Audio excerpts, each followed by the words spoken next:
welcome to our first edition of MeBe Cooking. Today we are cooking some gingerbread cookies. We are doing a webinar on Wednesday this week in December 2020. We are doing a lot of stay-at-home things, so we thought, why not start a fun little series that you can do with your kids at home. The best thing about these videos is that you can watch them, you can pause them. So that's what I highly recommend, is as you are watching these videos and you are helping your child make the different types of foods, that you pause them. The reason we pause it is we give you guys a chance to be able to catch up, be able to do these steps at your child's pace, and to be able to do them over and over. We hope it's really fun. So some of the tips that we want to use is we are using this to help facilitate language. I am a speech and language pathologist. My name is Nikki, and I think of everything language related. How am I understanding language? How am I using language? And how am I having fun with language? So this is a really motivating activity, and it's really great for some of our kiddos who have some feeding difficulties as well. It's a great way to participate, have different textures, different smells, without actually having the pressure to eat anything. So I hope you guys have a lot of fun. Please make sure you go at your child's pace. It really depends on your child specifically. So I'm going to give different tips as I'm doing this, but only you know your child as well as you do. You are their parents or their caregivers, and we can only provide the help, but I know that you guys know them the best. So since you are their best therapist, I'm just gonna give you different hints along the way. Hope you have fun. So our recipe is from Baby Savers, and it is gingerbread cookies recipe. I'm reading it off over here. The easiest recipe for perfect gingerbread men. What I'm going to do is I'm going to show you the recipe, and you guys can screenshot it on the next couple slides or next part of the video. That way you have the recipe if you were not part of our webinar, or if you didn't get a chance to, or you're watching this at a different time. So screenshot the next few slides, and then you guys can pop in.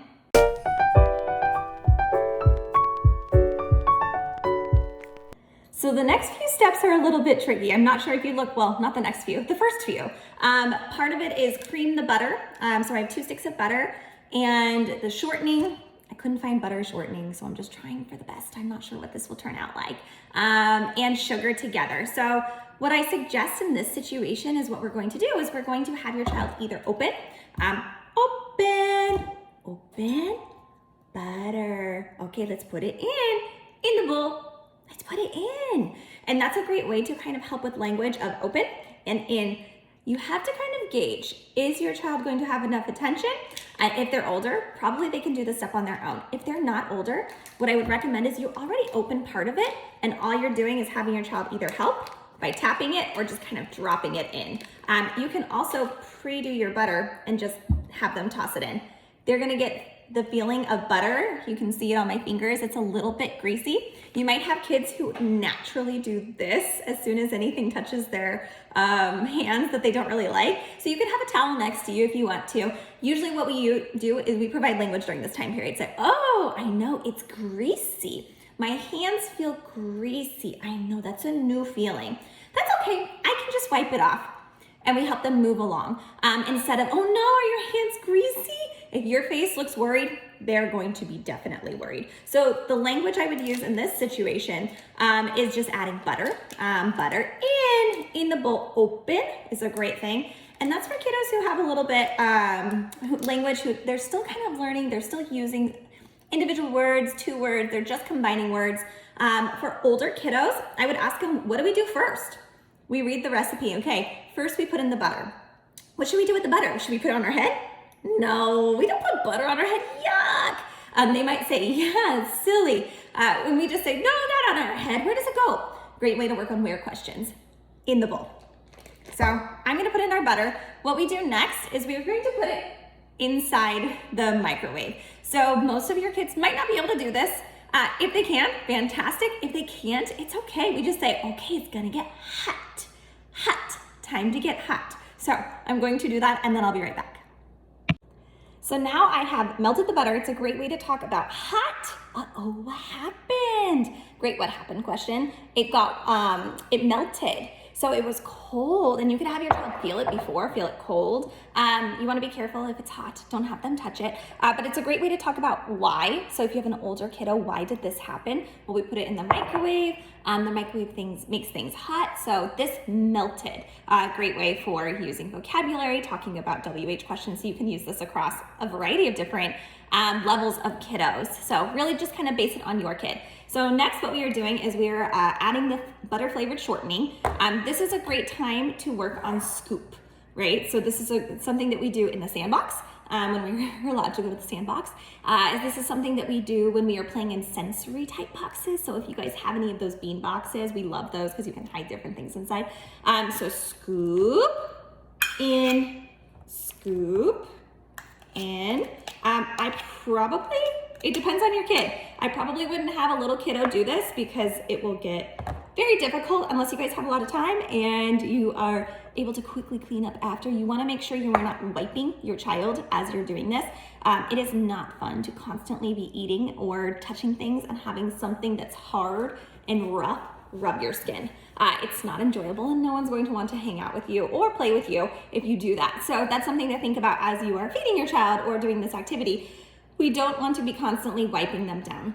I know things get messy. I know we don't like messes. I would go into this with an open mind that we are going to get messy, and that is okay. Messy is actually how we learn about food, and it is a great way to learn, so it's really fun. So we are going to take the shortening, and we're gonna say, in the bowl. You can either have your child scoop it in the bowl, or you can do it and have them just kind of show you, where does it go? Where does it go? It goes on my head? No, yuck, yuck. This is a great time for a what happened question. What happens if it goes on my head? It'll be sticky. What will mom have to do? Or what will dad have to do? It's a great way to problem solve. What are we doing in this if we get something on our hands? What are we gonna do?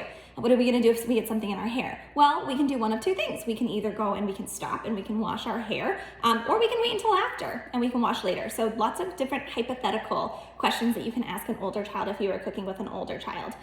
So we're gonna do in. Again, they might have gotten stuff on their finger. Ew, yuck. They might wipe it on their shirt. Oh, I can. We use a lot of I cans. I can wipe it off.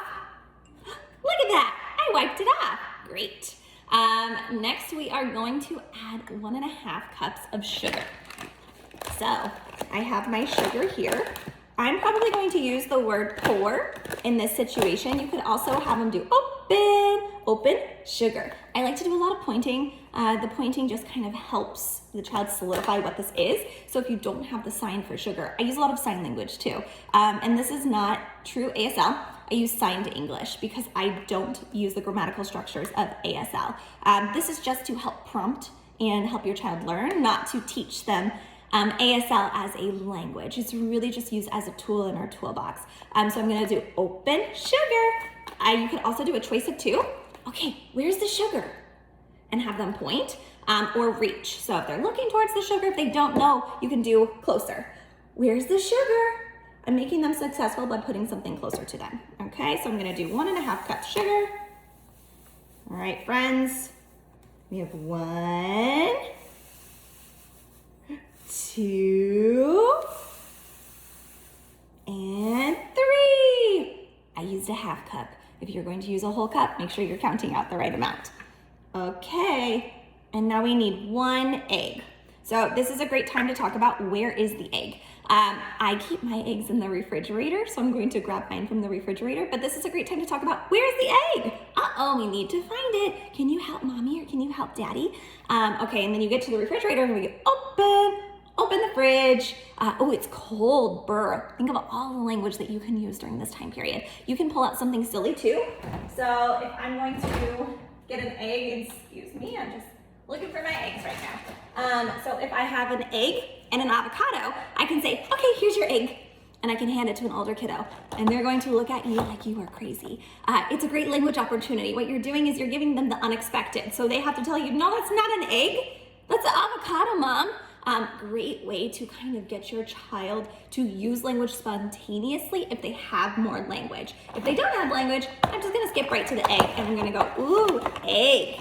Okay, I need 1 egg. And then we're gonna open the egg, but not just open it, we're gonna crack the egg. So if you have an older child, you can definitely have them crack it. If you don't, I might just do this step by myself. The reason being is I don't know how many times you want to dig for those eggshells inside. So I'm gonna open the egg, I'm gonna crack and go in the bowl. I know it's wet, right? A great way to talk about an egg is it's wet, it's slimy, it is white, and it is yellow. Kind of orange in this case. So eggs are different. Eggs can look different. They look different when they are just coming out of the shell, and they look different when they are already cooked and scrambled or an omelet. So it's a great way to kind of explore eggs and talk about eggs. So now we have everything in our bowl. I believe we're going to add a little bit more. So we are going to add some vanilla and molasses. I'm going to grab my teaspoons, so I'll give you guys a chance to do that as well. See you soon. Before you add your vanilla, and if you haven't added your egg, cream everything together. So I'm going to use this handy dandy mixer because I am very lazy and I would like to make it quick. This is a great time to have your child help as well because it's really fun to hear it, to turn it on. If you have a child who is sensitive to sounds, be very wary about using this without giving them fair warning. Okay, we're gonna turn it on. It's gonna be really loud. It's okay, it's gonna be a little loud. We're gonna mix it. We're gonna mix up our butter and our sugar. It's gonna be a little loud, but I can cover my ears, or I can go into the next room and come back when mommy's done. Or you can use a spoon. So just fair warning that this is going to be loud. I'm probably going to turn this off and come back after it's done. So I suggest you guys figure out what to do with your child, pause, and then if they are able to do it, this is a really fun step, right? Be very careful they don't touch it. So I would go through, okay, we don't touch, we use one hand only, other hand on the table. Instead of just in the air, on the table kind of helps them to stabilize at the same time that they have a directive of where to put that hand so they don't lift it. You can also put your hand over their hand on the table so no little fingers get in there. All right, I'll be right back. Okay, so now a fun thing to talk about is what happened. So it went from different little pieces, it looked different, it was wet, now it's kind of thick, right? So it's thick, it's kind of buttery, it looks like butter, right? So you can talk about why it looks like butter and about mixing it too. So a great thing to do is to talk about, use the language mix, mix, mix, mix, mix, mix, mix. Wow, so fun. Remember, if you're not having fun, your child is definitely not having fun. So something to always think about when you're doing these activities is you have to be having fun. The next thing you're going to do is you're going to get your you're going to get your vanilla. And you are going to put it inside. So I'm going to use pour, and this is 1 teaspoon. A great time to talk about is the different sizes. So I have a teaspoon and I have a tablespoon. A tablespoon is bigger. Your child is probably not going to know this, and that is okay. So I'm going to add, let's see, 1 tablespoon of vanilla. I gotta read the directions. 1 tablespoon of vanilla, and I'm gonna say pour in, and then I'm next going to add 3 tablespoons of molasses. I will be right back with that because this is going to be sticky and I want to be prepared. Okay, next up is our molasses. Something to note about molasses, it is very sticky. It is very nerve-wracking for a lot of our kids. So really think about if your child should participate in this step. Yes, maybe they are holding the molasses, maybe they are participating. It really is up to you what you want to do in this case scenario. Molasses is very sticky. It is really hard to get out. So you can see that it's kind of goopy, which is a great way to talk about language. And maybe you just have them pour it and you're helping them. If you are going to have them touch it, make sure you have a towel really close to you. So I'm going to add 3 tablespoons of molasses and we will be right back. All right, so molasses is now inside. A great thing to talk about is what might happen. So we are going to mix it all up so you can make smart guesses. That is a social thinking type concept. I really like making smart guesses versus wacky guesses. So a wacky guess is this is probably not going to turn, it looks a little funny in here, but it is like a black-brown color. So a wacky guess would be that it would turn green when we mix it because there's nothing that's green in here. A smart guess would be maybe black or brown. So this is something I would do with your older kiddos. With your younger kiddos, I would say, okay, it's time to stir, time to mix. I'm going to use my mixer again and be right back. You can either mix using a spoon, and then a great thing to do would be to give your child a choice. Okay, which one do we use? Obviously, you're going to be using a wooden spoon and probably not a metal one, but if you are, this is a great thing to do too. Okay, which one should we get? Let's get the spoon. Great way to kind of identify an object from a field of 2. There's only 2 objects, and I'm going to have them identify it. All right, I will be right back after we mix this. All right, so smart guesses. It turned brown. So now the next thing we're gonna do is we're going to put in all of the dry ingredients. Okay, so friends, so first we're going to put in some flour. This would be a great time for a choice of 2. Are we going to put in flour or are we going to put in cinnamon? Flour is white, flour is soft, cinnamon is brown, and cinnamon is soft as well. But it's a great way to talk about, okay, we're putting in flour. They're probably not gonna know what flour is because they've not baked before. So we're gonna tell them flour is white and it comes in a big bag, sometimes small bags, and we're going to scoop 3 big scoops. They can scoop with you, they can pour it in, or what we can do is we can say, okay, scoop, pour in the bowl. They can tell you where it goes. So there's lots of different ways to participate within this step. So we're going to put in 3 big cups of flour. 1, 2, and 3. All right, now that step is done. You can also line up ingredients for your child across the way so that they are able to participate too. Next, we are going to do 2 teaspoons of baking soda. Okay, so I've got my teaspoon right here. This is a really tricky step. I'd probably load up the spoon ahead of time. Otherwise, you are going to have quite a big mess like I have, trying to get inside this little tiny hole and out. I don't know how you do your baking soda. I never tend to open it all the way up, but this is a great way to say, okay, I need 1 teaspoon. We get 1 and we're gonna pour. So this is number 2. 2 and pour. Pour in the bowl. Next, we are going to get 2 teaspoons of ground cinnamon. So I just bought the little tiny bottle. You might have a bigger bottle. I take the top off. Sometimes you have the little ones that you can pour in. So depending on what you are doing, you can use different language in this case. I'm going to just say scoop. You could also say pour. So I'm going to scoop 1 and 2. All right, friends, and you can pour the second one in. 2. Okay, and now we have 1 teaspoon of ground ginger. Mine is going to be pour here because I bought it in a different one. This one is something too, if you have one of these ones, you can see the lids are really tricky. It might be a good opportunity to bang, bang, bang, right? They have to bang it. You have to pull it out. Oh no, not working. Help, right, is a great word to be used in this situation because it is really tricky. I'm actually going to put mine down and make it a little bit easier. And I will be right back after I do this because it is tricky. So let's get your ginger and then we can pour it in right after. All right, ginger is loaded. So now what we can do is we could have said tap, tap, tap, tap, tap, right, and help your child with the language. We're also going to now use pour. Pour. Okay, 1 teaspoon of ginger, and now we're going to do a 1/2 teaspoon of our ground cloves. So something to talk about that's a little bit different with these 2 is that cinnamon is lighter and cloves are darker. What do they smell like? Right, cloves are really strong smell. So a great way to interact, you might have a big reaction.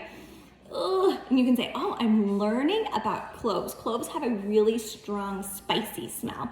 Cinnamon smells a little bit spicy, but a little bit sweet. So we can talk about the properties of what we are using. If you can't find ground cloves, you can also use allspice. That is a substitution. Okay, so 1/2 teaspoon of our ground cloves. And then I'm going to add a little bit of sea salt, and then I'm going to stir them all together. So I'm going to add the salt, and we'll be right back to stir. All right, so 1/2 teaspoon of salt going inside. You can use regular salt or sea salt. Just follow the recipe, whatever it says. And so now I'm going to use a wooden spoon because I do not have a mixer. So this is a great time to talk about what's happening, and we stir and what we see. So we see mostly white right now, and then it's going to change colors.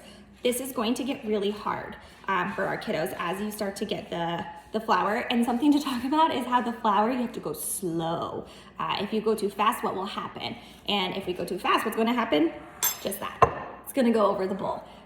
So we can say, uh-oh, we have to go slow when we stir, stir, stir. The reason we repeat all of our language is because we're giving lots of opportunities. So we first need to teach the language before we expect our child to use it. So we need to be using it in lots of opportunities. So when you are cooking things going forward, you can talk about all of these different things, and they might be able to think about back to when they were cooking the cookies and the language that they use then. So we need lots of multiple exposures for a child to be able to start using a word and understanding a word. They first need to understand it before they begin to use it. So this is a great motivating activity. If your child loses interest at this point, it's okay, let them go. We're not trying to make sure that they stay here the entire time. We're trying to just give them exposure and make it really fun. If it's not fun, they're not going to stay. So a great way to, it's really hard. Oh no, I need help. I use a lot of sound effects within my therapy. The reason being is it gets their attention and it makes it really fun, and kids think it's very, very silly. So I'm going to finish stirring this. You guys finish stirring too, and then I'll see you guys right back.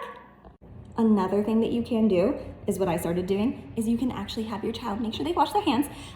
They can squish and they can feel the feeling of the dough, and so they can talk about how it's coming together. So this is a great way to kind of do it as kind of a sensory type play with the food and have them feel the different feels. You're also getting a lot of smells as you do this. So as you lift your hands, the air kind of wafts up and you smell the different cloves and the ginger. So it's a great way to kind of play with zero pressure to put anything in your mouth, which helps our child explore food without having to feel kind of concerned about it. Okay, and now we have our gingerbread cookie dough. So now we're going to leave it in an airtight container. I'm just going to put some foil over here because I don't have an airtight container. So we will hope for the best. And we're gonna leave it for 2 to 3 hours. So I will see you guys when we come back, and then we're gonna roll and make our gingerbread cookies. See you soon. Another quick tip while you are waiting for your dough to chill is don't do all of the cleaning up yourself. Have your child pull up a stool, walk with you. Okay, bowl in the sink. This is a great way to help your child continue the routine. Use more language and turn on the water. It's always a fun activity, is turning on water and washing. Wash the bowl. Okay, all done washing the bowl. So don't just do all of the cleaning up yourself. I know it's really tempting because it'll be so much faster, but it's also a really fun activity to help your child get involved in that cleanup process and still using that language. All right, see you in a few hours. All right, it has been a few hours. We are ready to take our dough out. I have already taken mine out, and you can roll it. Roll. If you are finding that your dough is a little bit too tough with all of the flour, you can add a little bit of butter. That's what I did to make it a little bit more smooth. So a great language to use with your child at this point is roll, on, push is a really good vocabulary term. And for your other kiddos, what you can tell them is, okay, we need to make it flat. How will we do that? And you can walk through the problem solving. Now that it's flat, we can use our really handy dandy cookie cutters. If you don't have cookie cutters, you can just put them into circles or just kind of make your own and shape your own cookie gingerbread men. So what I'm gonna do is I'm gonna take my cookie cutter and I'm gonna put it on, which is a great one for on. And we're gonna push, push. And then what we have here is our first gingerbread cookie. The next language you can use is that you're going to put it on top of a pan. So I have already put a few gingerbread men on top of my pan. And so we are ready to bake them. Make sure you have already preheated your oven to 375 to follow the recipe. And we're going to put them in the oven, but we're gonna be really careful when we put them in. We're gonna tell our kids it's gonna be hot. So you're gonna be really careful, and we might need to wait. All right, so I'll see you guys after they're baked. And now we have our gingerbread cookies. So now we can frost them. What I really recommend is frosting them while either watching or after watching The Gingerbread Pirates. If you don't know that book, it's a fantastic book for Christmas. I read it with all of my kiddos that I work with, and you can actually watch the online version for free on YouTube. So it's a fantastic way to kind of use the cookies and then also watch the cookies within The Gingerbread Pirates and have a lot of fun. All right, we'll see you at our webinar. Bye, MeBe family.